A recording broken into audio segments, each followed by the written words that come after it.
हाँ तो जय हिंद। कैसे हैं आप सभी? उम्मीद है कि आप सभी मस्त होंगे, ज़बरदस्त होंगे और अपने अपने बोर्ड एग्जाम की तैयारी में लगे होंगे। तो चलिए आज की क्लास को स्टार्ट करते हैं, जो कि है कक्षा 12 का हिंदी चैप्टर नंबर 4 अर्धनारीश्वर, जो कि रचयिता है रामधारी सिंह दिनकर।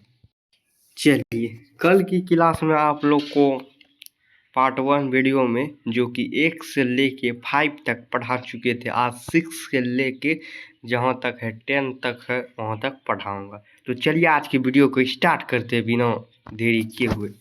चलिए क्वेश्चन नंबर 1 क्या है? चलिए क्वेश्चन नंबर 1, स्त्री को आरोहिणी, नागिन और जादूगरनी कहने के पीछे क्या मंशा होती है? क्या ऐसा कहना उचित है? बताइए आप लोग, इसका उत्तर क्या होगा? आप लोग कमेंट बॉक्स में बताइए और पढ़ के, जो कि आप लोग को रिवाइज हो जाए। तो ये बोर्ड एग्जाम 2025 के लिए बहुत ज़्यादा इम्पोर्टेंट है, इसीलिए ध्यानपूर्वक देखिएगा। इसी से 2 नंबर और 5 नंबर का क्वेश्चन पूछा जाएगा।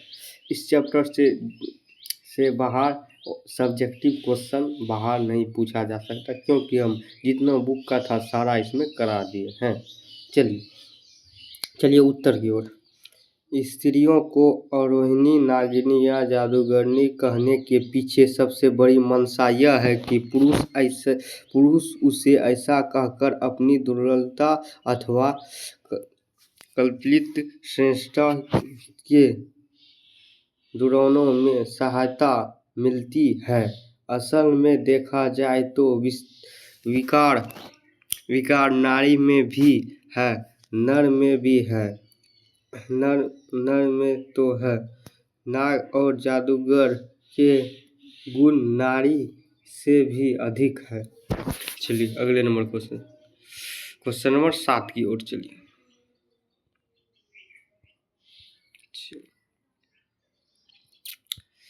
चलिए क्वेश्चन नंबर 7 की ओर 7 नंबर क्वेश्चन, कलर थोड़ा चेंज करने दीजिए।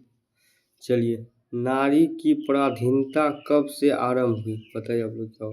जब से मानव जाति ने कृषि का आविष्कार किया तब उसे नारी की पराधीनता आरंभ हुई। कृषि के आविष्कार होने से नारी घर में और पुरुष बाहर में रहने लगा। यहाँ से जिंदगी 2 टुकड़ों में बंटवारा हो गई। घर का जीवन सीमित और बाहर का जीवन निसीमित होता गया एवं छोटे जिंदगी बड़ी जिंदगी से अधिधीन होती चली गई। इस पराधीनता के कारण नारी अस्तित्व की अधिकरणीय नहीं रही। उनके सुख और दुख, प्रतिष्ठा और अप्रतिष्ठा, यहाँ तक कि जीवन मरण पुरुष की मर्जी से टिकने लगे। चलिए अगले नंबर क्वेश्चन।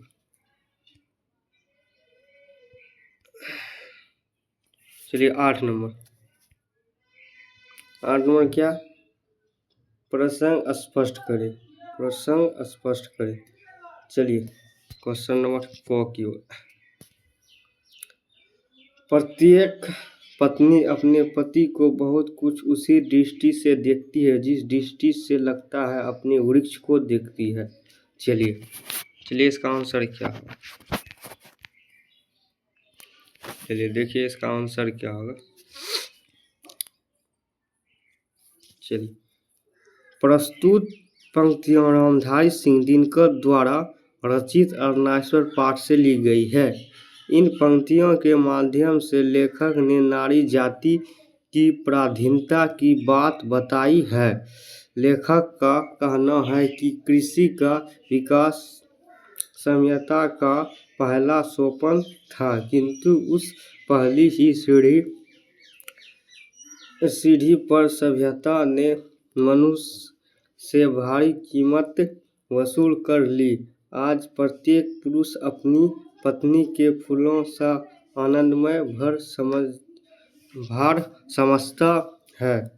समझता है और प्रत्येक पत्नी अपने पति को बहुत कुछ उसी दृष्टि से देखती, जिस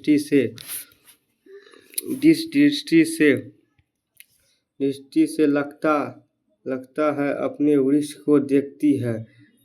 इस पराधीनता के कारण ही नारी अस्तित्व की अधिकृणी नहीं रही। उसे कुछ सुख, प्रतिष्ठा और अप्रतिष्ठा, यहाँ तक कि जीवन और मरण पुरुष की मर्जी पर टिकने लगा। चलिए कौन नंबर क्वेश्चन, कौन नंबर क्या है? जिस पुरुष में नारी नहीं अपूर्ण है, इसका मतलब कैसे लिखना? इसमें जब भी आप लोग को बोलेगा कि प्रश्न स्पष्ट करेगा कोई, तो आप लोग को किस तरह लिखना? सबसे पहले लिखना यहाँ तक प्रस्तुत पंक्ति और रामधारी सिंह दिनकर द्वारा रचित और नागेश्वर पाठ से ली गई है।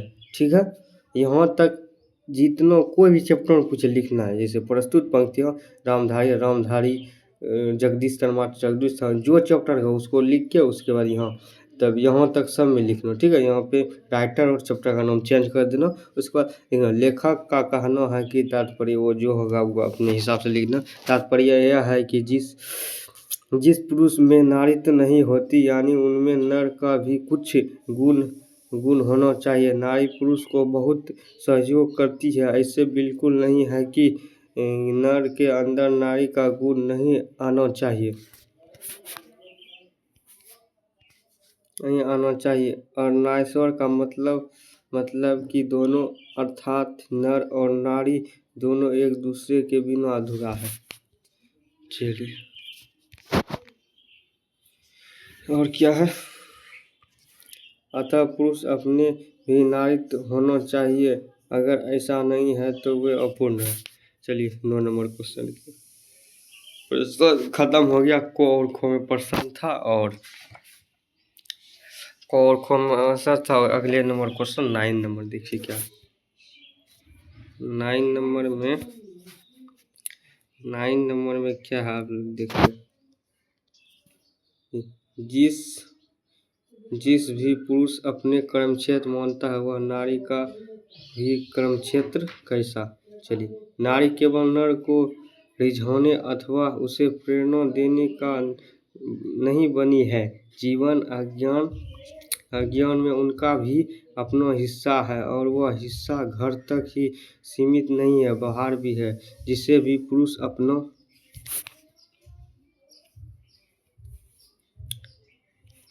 अपना कर्मक्षेत्र मानता है वह नारी का भी कुरुक्षेत्र। नर और नारी दोनों जीवनों और एक ही यह अन्याय है कि पुरुष तो अपने उद्देश्य की सिद्धांत के लिए मानते विस्तार का क्षेत्र अधिकृत कर ले, और नारी के लिए घर का एक कोना छोड़ दिया बिल्कुल उचित नहीं है। चलिए अगले number question 10 number last question. ये 5 नंबर का क्वेश्चन है। ये बोर्ड एग्जाम के लिए बहुत ज़्यादा भी है, इसको ध्यानपूर्वक आप लोग कॉपी में उतार याद करने की प्रयास कीजिए। चलिए नागेश्वर निबंध में दिनकर जी के व्यक्तित्व विचार को सार रूप में प्रस्तुत करें। चलिए, और नागेश्वर पाठ के निबंधकार रामधारी सिंह दिनकर जी है। दिनकर जी कहते हैं कि नागेश्वर शंकर और पार्वती का कल्पित रूप है, जिसका आधा अंग पुरुष और आधा अंग नारी का होता है। दिनकर कहते हैं कि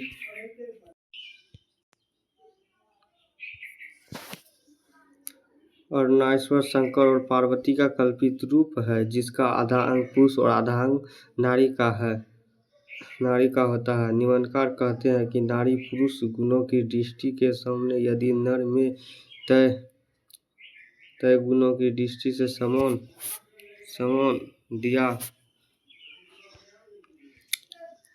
दिया ममता उद्देश्य उसे सेवा अधिक विशेषता आ जाए तो उसे व्यक्ति घनमूल्य नहीं बनता। चलिए आगे।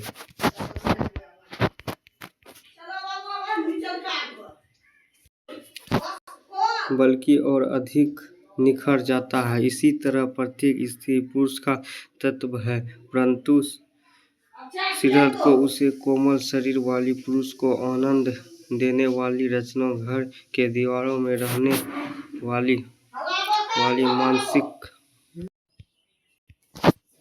मानसिक उससे अलग बनाती है। इसी उसे दुर्लभ कहा जाने लगा। समय बीतने के साथ साथ पुरुष ने महिलाओं के अधिकार को दबाता गया। पुरुष और स्त्री के बीच अधिकार और हक का टकराव हो गया। महिलाओं को सिर्फ सुख का साधन समझने लगा है। दिनकर जी स्त्री को पति वगैरह प्रसाद और प्रेमचंद जैसे कवियों के विचार और सहयोग थे।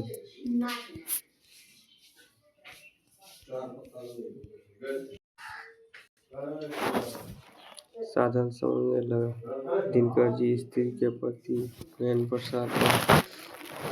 वगैरह प्रसाद और प्रेमचंद जैसे कवियों के विचार का असहमत थे। निबंधकार कहते हैं कि पति नर एक हद तक नारी को एक हद तक नर बनाना भी आवश्यक है। गांधी जी ने अपने जीवन में अंतिम दिनों में नारीत्व की साधना की थी। चलिए, इस तरह से आप लोग का आज का वीडियो कंप्लीट हो चुका। 10 नंबर क्वेश्चन तक आप लोग को करा चुके हैं। तो अध्याय 3 और नागेश्वर रामधारी सिंह दिनकर जो लिखा है निबंध, आज सब्जेक्टिव क्वेश्चन कंप्लीट हो गया। अगले वीडियो में आप लोग को ऑब्जेक्टिव क्वेश्चन कराया जाएगा। तो धन्यवाद, आप लोग से अगले वीडियो में मिलते हैं। वीडियो लंबा हो गया, आप लोग ध्यानपूर्वक से वीडियो को देखिएगा। और चैनल अच्छा लगे तो चैनल को सब्सक्राइब शेयर कीजिए, लाइक कीजिए प्लीज़। यहाँ ऑनलाइन क्लासेस को इसी तरह सपोर्ट करते रहे। तो धन्यवाद, आप लोग से अगले वीडियो में मिलते हैं ऑब्जेक्टिव के साथ अध्याय 4।